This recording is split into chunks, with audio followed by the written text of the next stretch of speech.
The wind carried ash and smoke across the broken valley where Commander Yurin Voss stood alone against an army that had never known defeat. Behind her lay the ruins of New Meridian, a city that had been home to 50,000 humans just 3 days ago. And beneath that ruined city were the bunkers where 17,000 survivors now hid in darkness, praying for a miracle that logic said would never come. Before her stretched the army of the Dominion, a force so vast that it covered the land from one horizon to the other like a tide of black metal and death. And at the head of that army descended a figure that had become legend across 32 conquered worlds. Warlord Kazeth the Unbroken stepped from his command vessel with the confidence of a being who had never tasted defeat. His massive form standing 3 meters tall and covered in armor that gleamed like polished obsidian. His forearms spreading wide as he surveyed the scene before him with something between amusement and contempt. His species, the Vecthory, had evolved as apex predators on a world where everything was designed to kill. And they had carried that predatory nature to the stars with them, building an empire on the bones of species too weak to resist their advance, and now they had come for humanity. Kazeth's compound eyes scanned the ridge where the lone human stood, taking in her battered armor and exhausted posture, the rifle hanging uselessly at her side. The blood dried on her face from wounds she had not bothered to treat. He had expected an army, or at least a delegation of politicians ready to surrender and beg for mercy. But instead, the humans had sent this single broken soldier to face the greatest military force in the known galaxy. The warlord's mandibles clicked together in what his species used for laughter, and that sound echoed across the valley like thunder rolling through mountains. "This is what the Terran Confederacy sends to parley with the Dominion," he announced, his voice amplified by his armor speakers so that every soldier in his army could hear the mockery in his words. One wounded female standing in the dirt, as if she could somehow stop the inevitable. His generals joined in the laughter, and it spread through the ranks like a wave. Thousands of Vecthory warriors expressing their contempt for this pathetic display of human defiance. Yurin did not move, and she did not speak. And she did not look away from the warlords.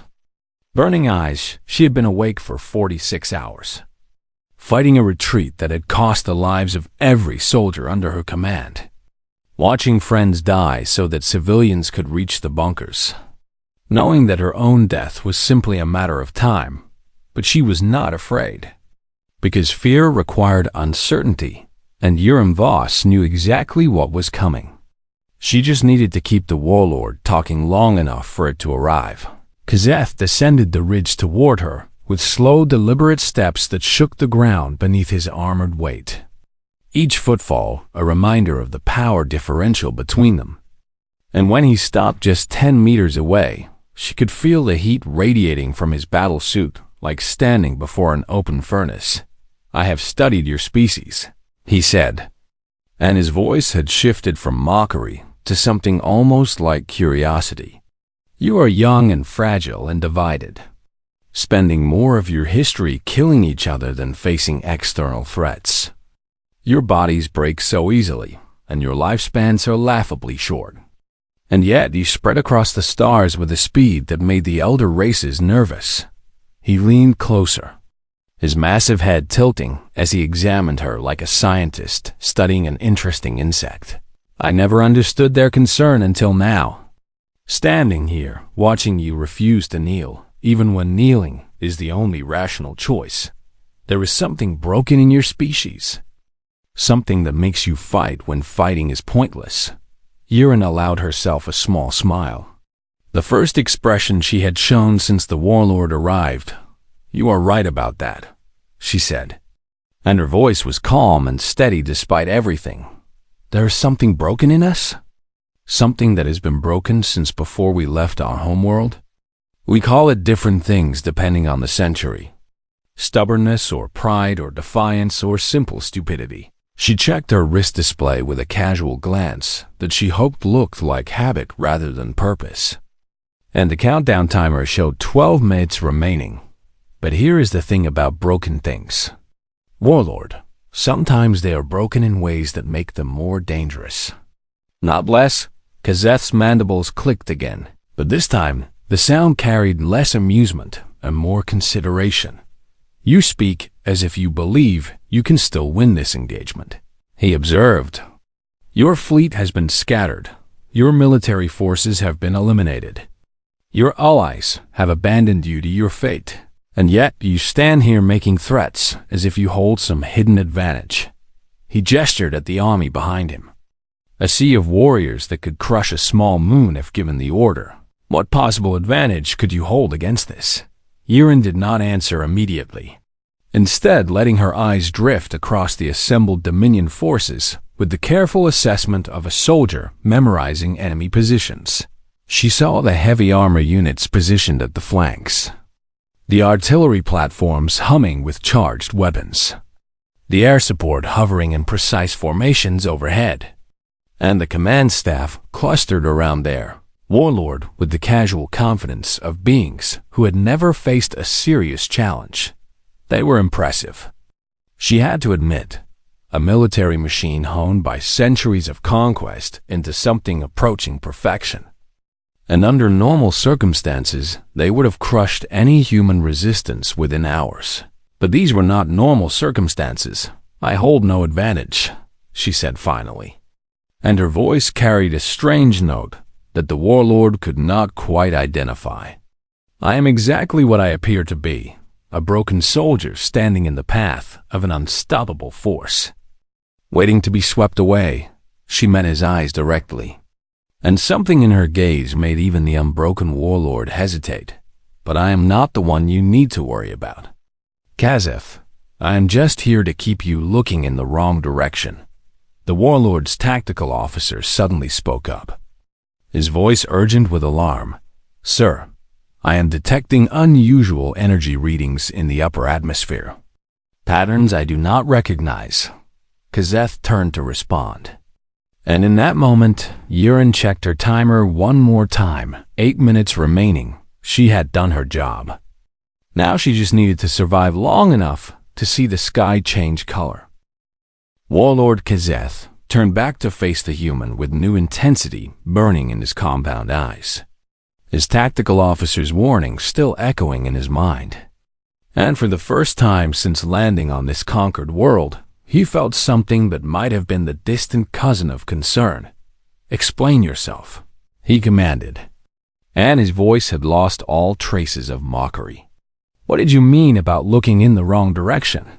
Yiren shifted her weight slightly, easing the pressure on her injured leg, and considered how much to tell him, how much he needed to understand before the sky changed and explanations became unnecessary.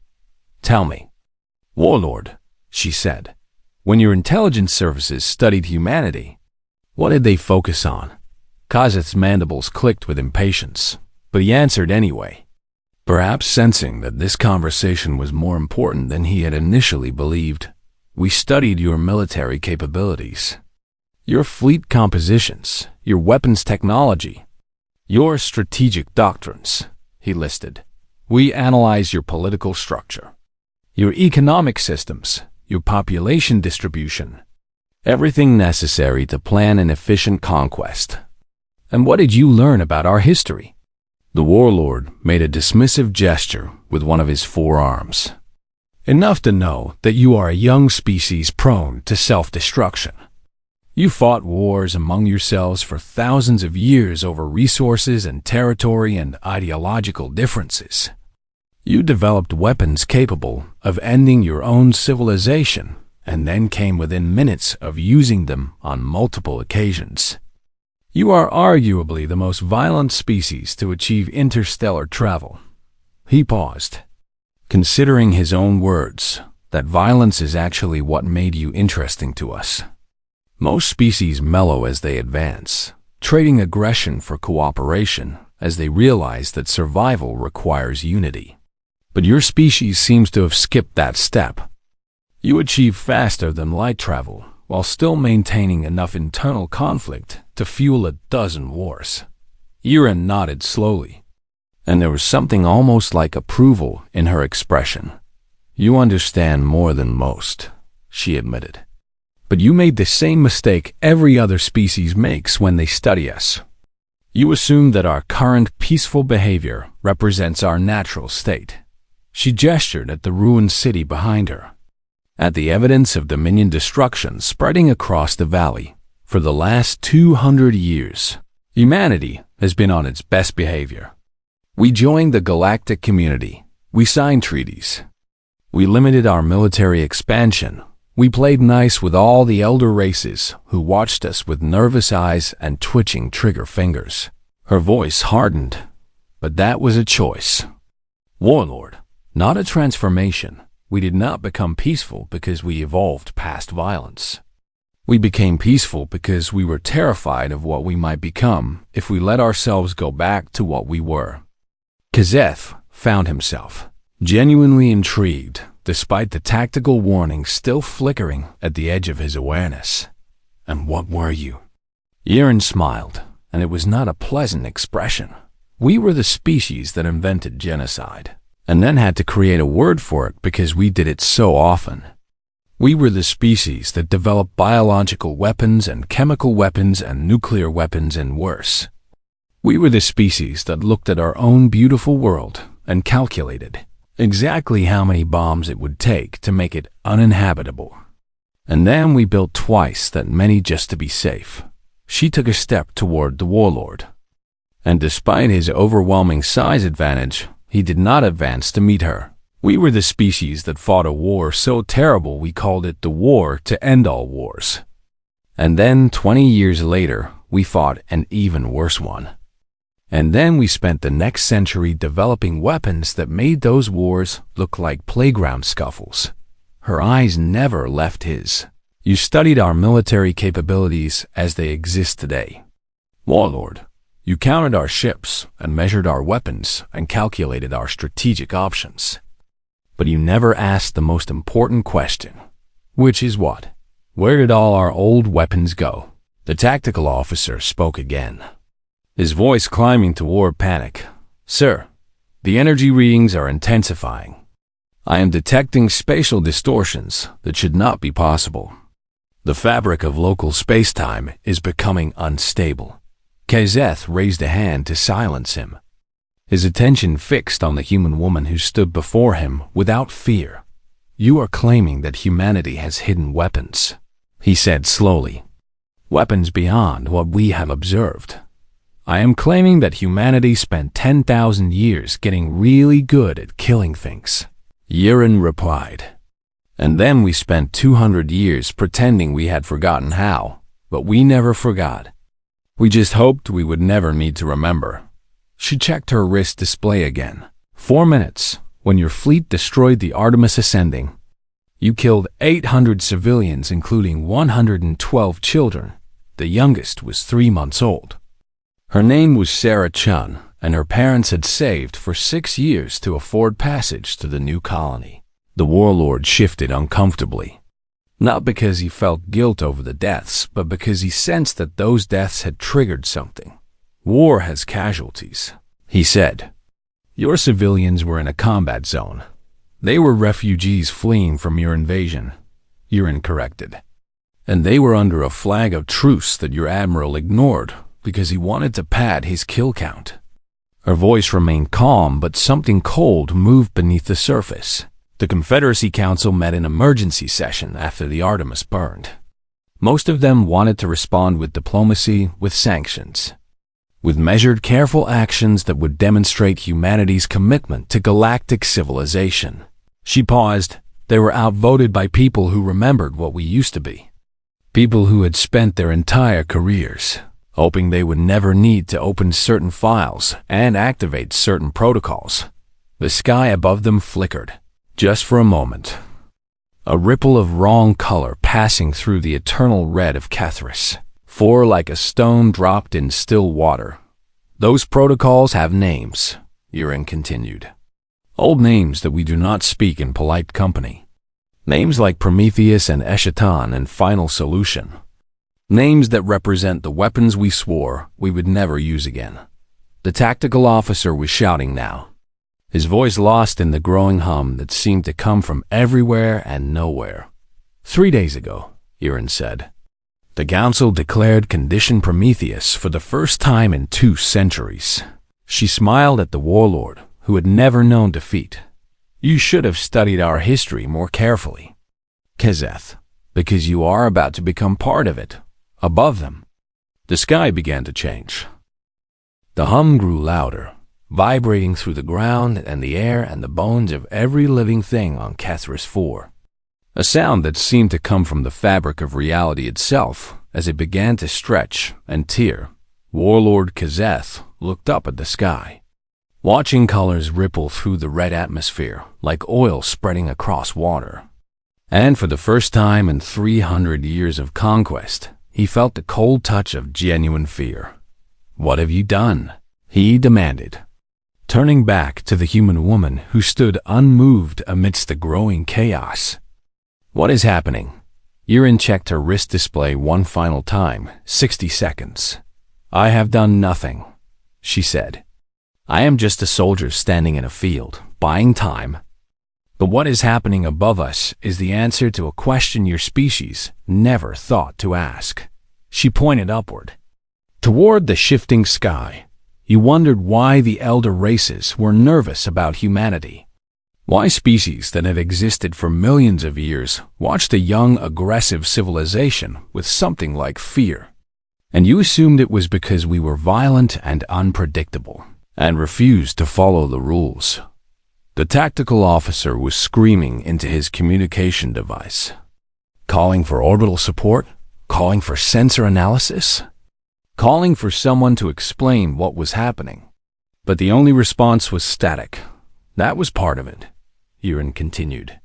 But the real reason was something they discovered about 200 years ago when they first made contact with us. Something that made them insist on certain treaties and certain limitations before they would allow us to join the galactic community. What did they discover? They discovered the fold drives. Kazeth's mandibles went still, his compound eyes widening as the implications hit him like a physical blowfold. Technology was theoretical, a mathematical possibility that no species had ever achieved. The ability to punch holes through space-time and move objects across impossible distances instantly. The potential applications for both travel and warfare were so extreme that the galactic community had agreed centuries ago to classify all research into the technology as forbidden, impossible, he said. But his voice lacked conviction. Fold technology requires energy outputs that would drain a star. No species could achieve the necessary power generation. Irin laughed, and it was a tired, bitter sound. No sane species would achieve the necessary power generation, she corrected. But sanity has never been humanity's strong suit. She gestured at the sky where the color changes were accelerating. Whole sections of atmosphere shifting from red to deep blue, to colors that had no names in any language. 200 years ago, before we joined the galactic community, we cracked the fold equations. We built prototype drives that could move ships across light years in seconds. And we tested them on 3 separate occasions. Her voice dropped. The first test destroyed a moon. The second test caused a star to go supernova 7 years earlier than predicted. The third test worked perfectly and terrified us so badly that we buried the technology and swore we would never touch it again. The tactical officer had stopped screaming, his voice reduced to a whisper as he stared at his sensor display. Sir, he managed. Sir, you need to see this. But Kazeth could not look away from the human woman, from the calm certainty in her eyes that spoke of knowledge, too terrible to share lightly. The elder races found out about our tests, Irin continued. They came to our homeworld with a fleet large enough to sterilize the planet, and they demanded that we destroy all fold technology research. They gave us a choice between annihilation and compliance. And you chose compliance, the Warlord said. But his voice made it a question. We chose to appear to comply, Irin corrected. We dismantled our research facilities, and we signed treaties, and we joined the galactic community as good, peaceful citizens. But we never destroyed the research. We never dismantled the prototypes. We just hid them where no one would think to look. She smiled. We hid them everywhere. The sky was fully transformed now. The red of Kethris 4 replaced by an impossible blue filled with stars that had no business being visible in daylight. And as Kazeth watched, those stars began to move, resolving into patterns, into formations, into shapes that his military training recognized instantly. Ships, not dozens or hundreds, but thousands. Tens of thousands, appearing in the upper atmosphere through rifts in space-time that should have been impossible. Dreadnoughts the size of cities and carriers that could house populations. Weapons platforms bristling with technology that had been forbidden for 2 centuries. The entire hidden fleet of humanity unveiled in a single impossible moment. We call it the Eschaton Fleet, Iran said softly. Named for the end of all things, because that is what it was designed to deliver. The tactical officer collapsed, his legs giving out as his mind tried and failed to process what he was seeing. Every human colony has fold beacons hidden in its core. Yiren continued. Every major population center, every military installation, every place where humans live and work and raise their children. We built the network in secret over 200 years, waiting for the day when we would need it. She looked up at the fleet that filled the sky like a judgment from an angry god. 3 days ago, when your admiral murdered those children, the council activated the beacons for the first time since they were installed.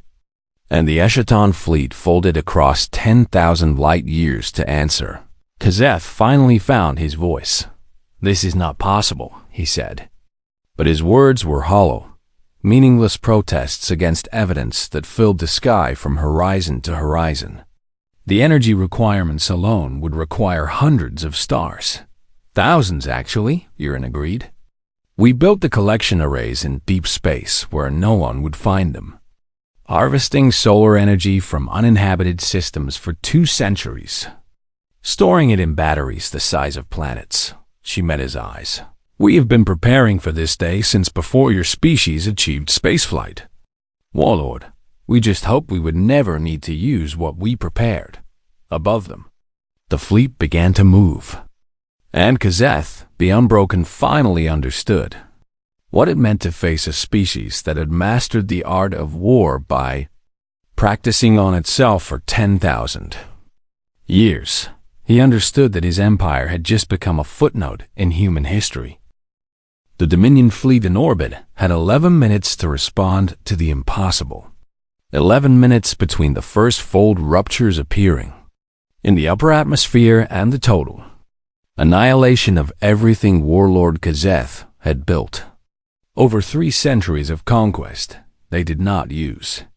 Those 11 minutes while Admiral Vecthan, commanding the orbital forces from his flagship, the Eternal Conquest, spent the first 3 minutes convinced that his sensors were malfunctioning, demanding system diagnostics while his tactical officers screamed at him to believe what he was seeing. He spent the next 2 minutes attempting to contact Dominion Command on the emergency channels, trying to report the impossible fleet that had appeared from nowhere. But the fold ruptures had scrambled subspace communications across the entire system. He spent another 4 minutes trying to organize a defensive formation, repositioning his ships into a sphere around the planet, preparing for a conventional engagement against an enemy that had no intention of fighting conventionally. He was still issuing orders. When the first volley hit, the human weapons did not follow the rules of warfare that the Dominion understood. They did not fire projectiles or energy beams or missiles that could be tracked and intercepted. Instead, they simply removed things from existence. One moment the Eternal Conquest was there, a kilometer-long warship bristling with weapons that had conquered 32 worlds. The next moment there was a sphere of empty space where it had been, its atoms scattered across dimensions that had no names. Veek, that never knew what killed him. Never had time to understand that humanity had spent 200 years developing weapons that could unmake matter at the molecular level, tearing the bonds between atoms by shifting them partially into fold space where the laws of physics work differently. The rest of the Dominion fleet died just as quickly, just as completely, just as unable to comprehend what was happening to them on the ground. Kazith watched his orbital superiority vanish in less than a minute, watched 3 centuries of military supremacy reduced to expanding clouds of debris, and his legs gave out beneath him. He fell to his knees in the ash and dirt, his compound eyes fixed on the sky where the Eschaton fleet hung like a promise of extinction. And for the first time in his long life, he understood what prey felt like. How? He whispered, his translator barely catching the word. How can this be real? Yurin Vos walked toward him, her boots crunching on the scorched ground, her shadow falling across him like judgment.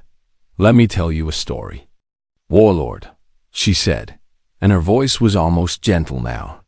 The voice of someone explaining a harsh truth to a child who had never known hardship. A story about why you should have studied our history more carefully. She crouched down to meet his eyes, putting herself at his level, even though she was the one with the fleet. 10,000 years ago, my ancestors discovered fire, and within a generation they had used it to burn their enemies alive. 5,000 years ago, they discovered metal, and within a generation, they had forged it into weapons that could cut through bone and flesh. 1,000 years ago, they discovered gunpowder, and within a generation, they had built cannons that could level cities. She straightened up, her eyes moving to the sky where human ships were now descending through the atmosphere.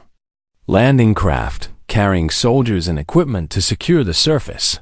Every single advancement we have ever made. From fire to fusion, we have immediately weaponized. We cannot help ourselves. It is in our nature. We see potential everywhere, and our first instinct is always to ask how this can hurt our enemies.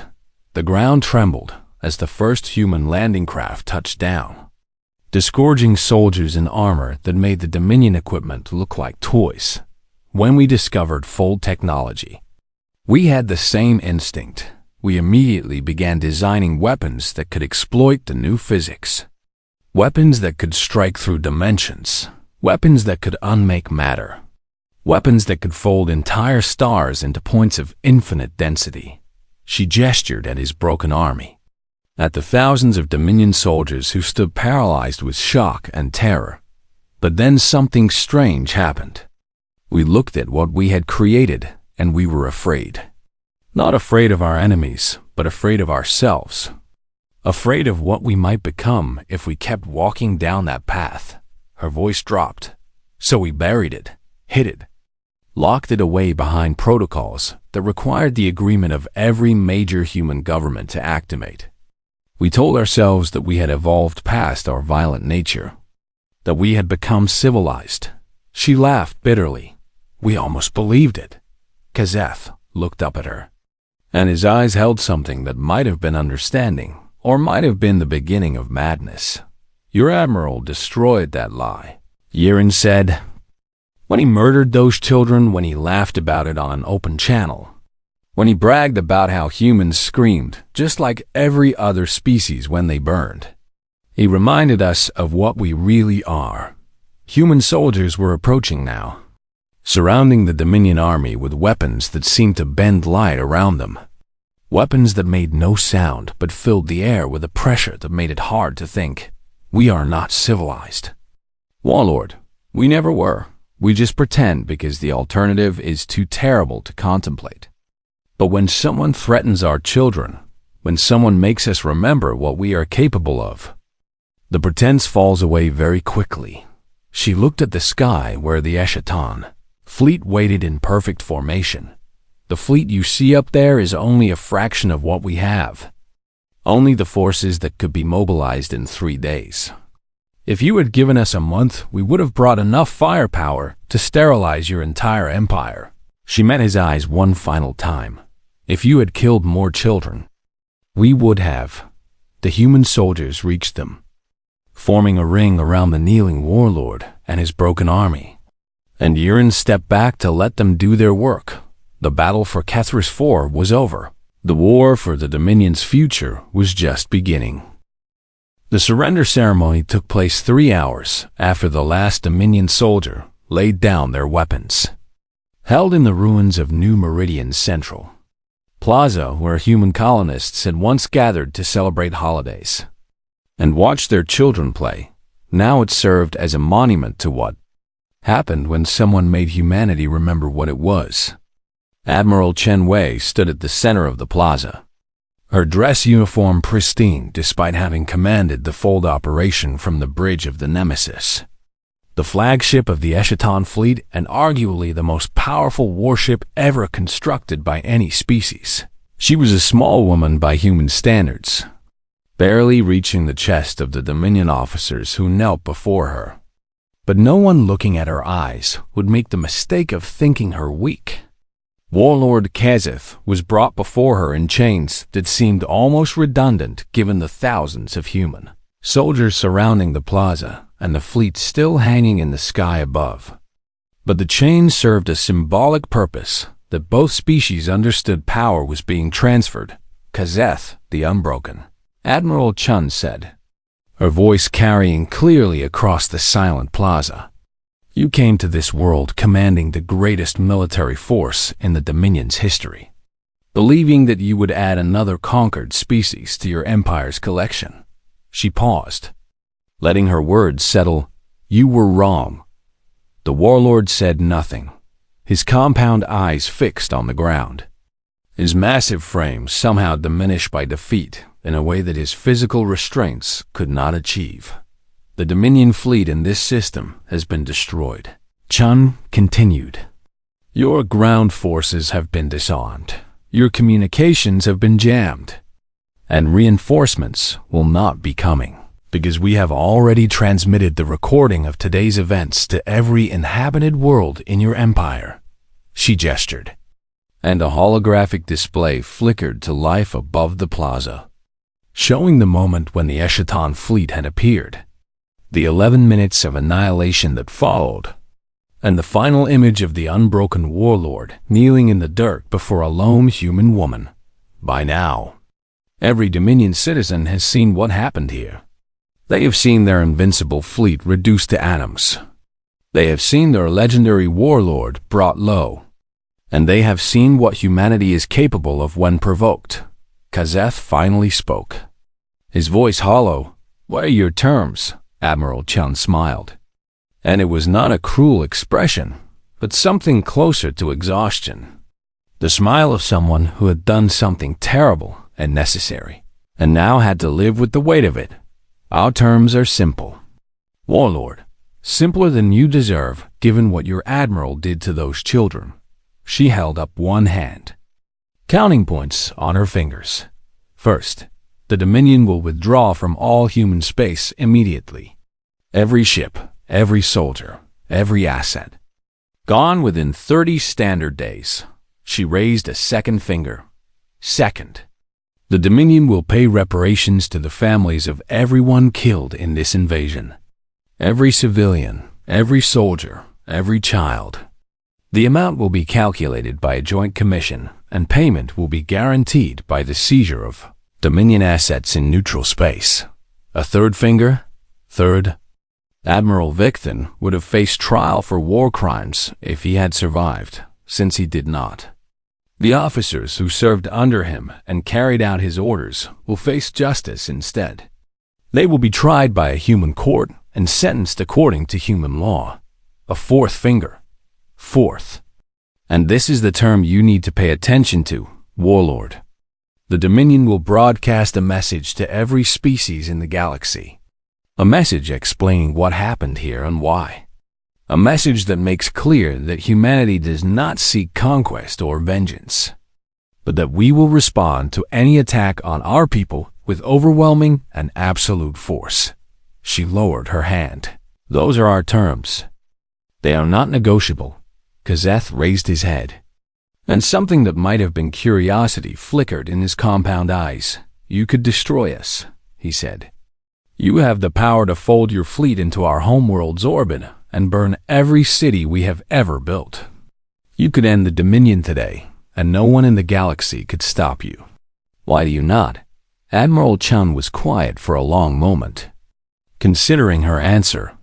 "Because we are trying very hard not to become what you are," she said finally. "Because the weapons we use today were built by people who hated themselves for building them, who spent their lives hoping those weapons would never be needed, who understood that power without restraint is just destruction waiting to happen." She looked up at the sky where the Eschaton fleet waited. "We could destroy you, Warlord. You're right about that. We could end your species and sleep peacefully knowing that we had made the galaxy safer." Her eyes returned to his. "But then we would be the monsters. And we have spent 10,000 years fighting against our own monstrous nature. We will not surrender to it now just because you gave us an excuse." She nodded to the soldiers, who moved forward to take Kazeth away. "Go home, Warlord. Tell your people what you saw today, and make very certain that they understand one thing." He paused, looking back at her. "Today we showed you mercy. Today we destroyed your fleet but spared your soldiers. Today we defeated you but allowed your empire to survive." Her voice dropped to something that was almost a whisper.